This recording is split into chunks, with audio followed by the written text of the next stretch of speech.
Hello, my name is Woon Choi from Korea Maritime Transportation Safety Authority, who is in charge of Maritime Traffic Safety Assessment Office. The theme of this presentation is an overall introduction to the Maritime Traffic Assessment currently in place in Republic of Korea, as well as an introduction to the Ship Handling Simulator and Training Center, which is built and operated by our organization. First, I will walk you through the Maritime Traffic Safety Assessment Scheme and the pre-consulting service. Then we will take a close look into the Ship Handling Simulator and Training Center. The Maritime Traffic Safety Assessment Scheme identifies changes in maritime traffic flow and navigational safety risk factors that occur due to projects affecting maritime traffic safety. In order to secure maritime safety, we define target businesses that must undergo maritime traffic safety assessment in accordance with laws and regulations and apply standards of application technology for each assessment item. The assessment procedure can be divided into 5 major steps. First, if there is a business doing marine construction that needs to perform the assessment. Second, before deciding to approve the business plan.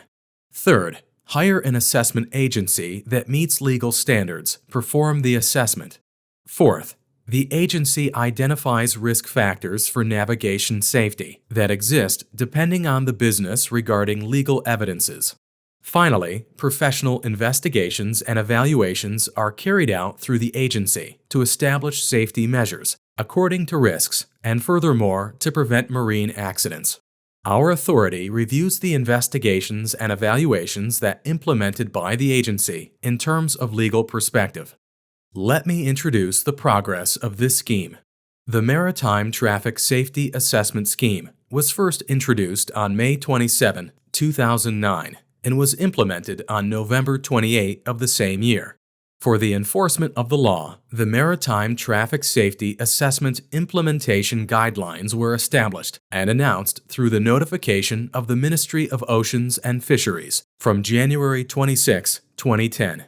In 2011, when the Maritime Safety Act was enacted, the assessment scheme has been operated through the Maritime Safety Act, its enforcement ordinances, and enforcement regulations.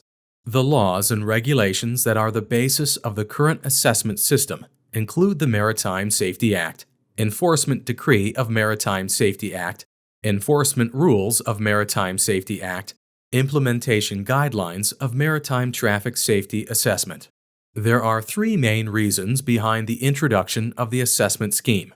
First, there is a change in the maritime traffic environment, such as narrowing the existing shipping routes and increasing marine development due to the increase in size and speed of ships. It became necessary to identify environmental changes and establish safety measures.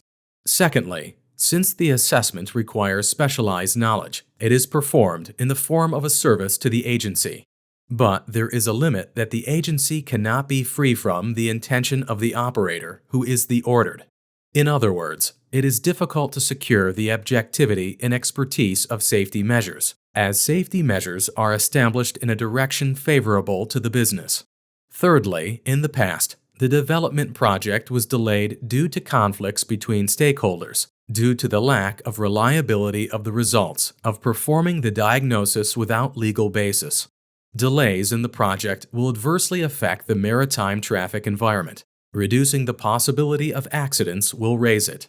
Since the introduction of assessment scheme, we have been conducting research to improve the assessment system every year through amendments to enforcement ordinances and regulations.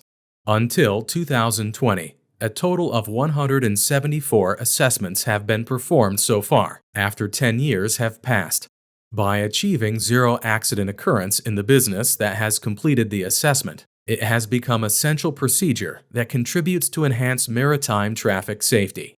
For projects subject to maritime traffic safety examination, the law is applied through the projects subject to maritime traffic safety examination, an attached Table 2-3 of the Enforcement Decree of the Maritime Safety Act. First, in case of changing and announcing public notice about more than 10% of expanding capacity of fairway or anchorage using large ship. Also, 20% in other cases. Second, it is the establishment of an area where vessel passage is prohibited or restricted.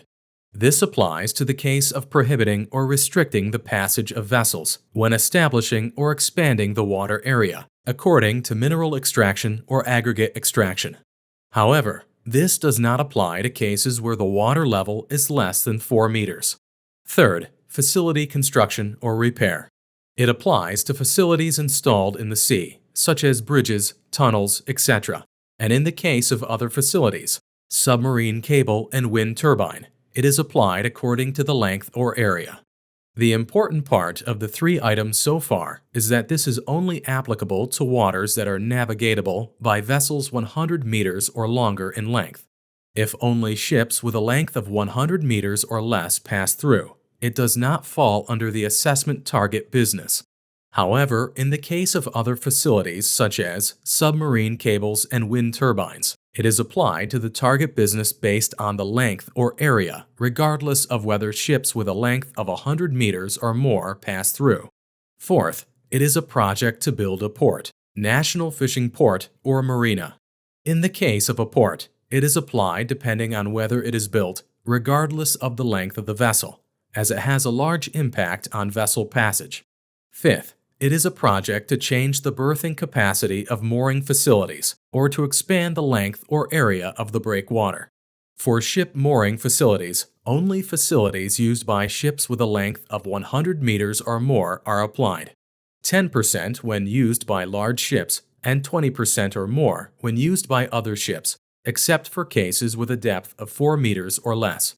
Finally, ships with a maximum speed of 60 knots or more, that is, cargo or passenger transportation business using WIGs, fall under the target business.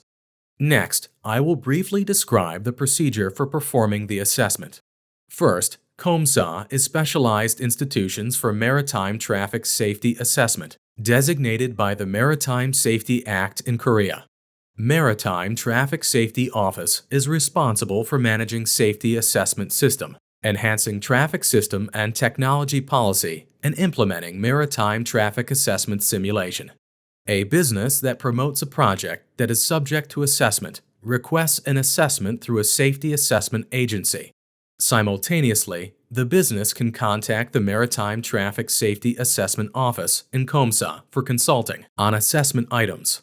This is called pre-consulting, which will be introduced in the next chapter.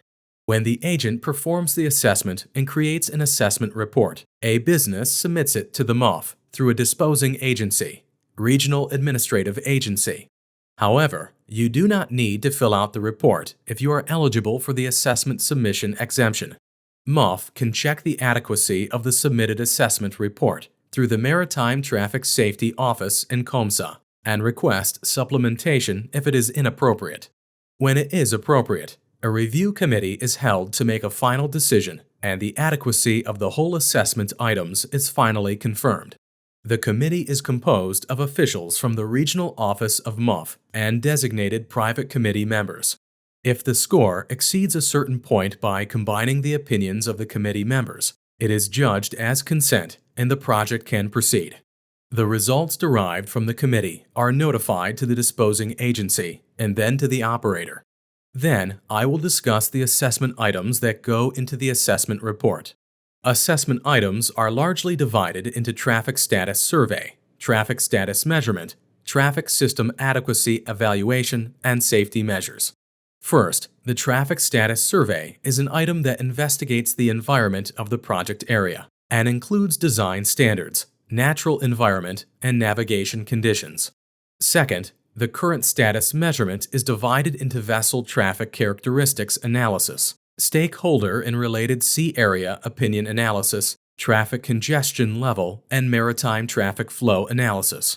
Third, the adequacy of the maritime transportation system evaluates navigation safety, berthing or unberthing safety, mooring safety, and changes of the traffic flow.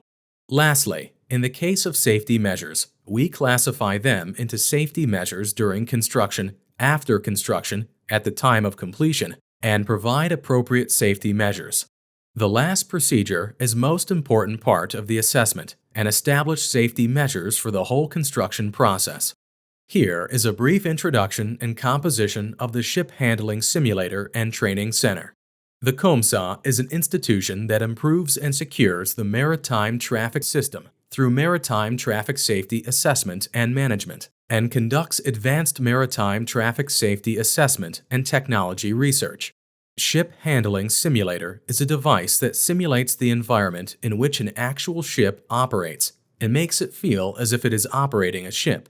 The simulator can be largely used for education and training, maritime traffic safety assessment, marine accident emergency response, navigation equipment research, ship maneuvering performance research, and offshore design technology research.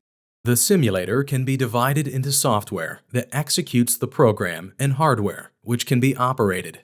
In the case of software, about 70 South Korean ports are implemented similarly to reality. In addition, a total of 70 types of vessel movements, such as merchant ships, passenger ships, and tugboats were implemented.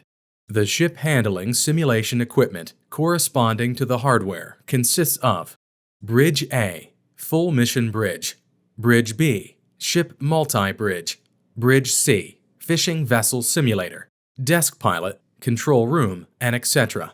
Bridge A is an actual bridge of a large merchant ship and is equipped with the latest electronic chart display and information system, ECDIS, and navigation communication equipment such as radar. Bridge B, a cockpit for both a tugboat and a merchant vessel, consists of an actual navigation console. Bridge C is a simulator specialized for fishing vessels, and the bridge of a fishing vessel is actually implemented. Desk Pilot is a minimal system suitable for general office environments and easy to operate. All simulators can be operated directly from the control room, and the simulation results of maritime traffic safety assessment can be verified, as it is possible to perform and verify simulations of navigation safety and folding safety among the maritime traffic safety assessment items discussed earlier. It will be used for research and development for maritime traffic safety evaluation, analysis of causes of marine accidents, improvement of vessel operation capability, and emergency training in the future.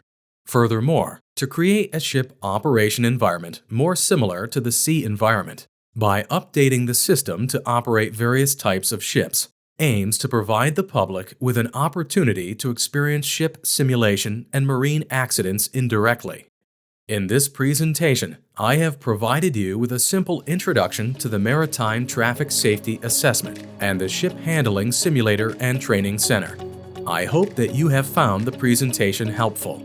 Please feel free to contact me through email if you have any questions. Thank you.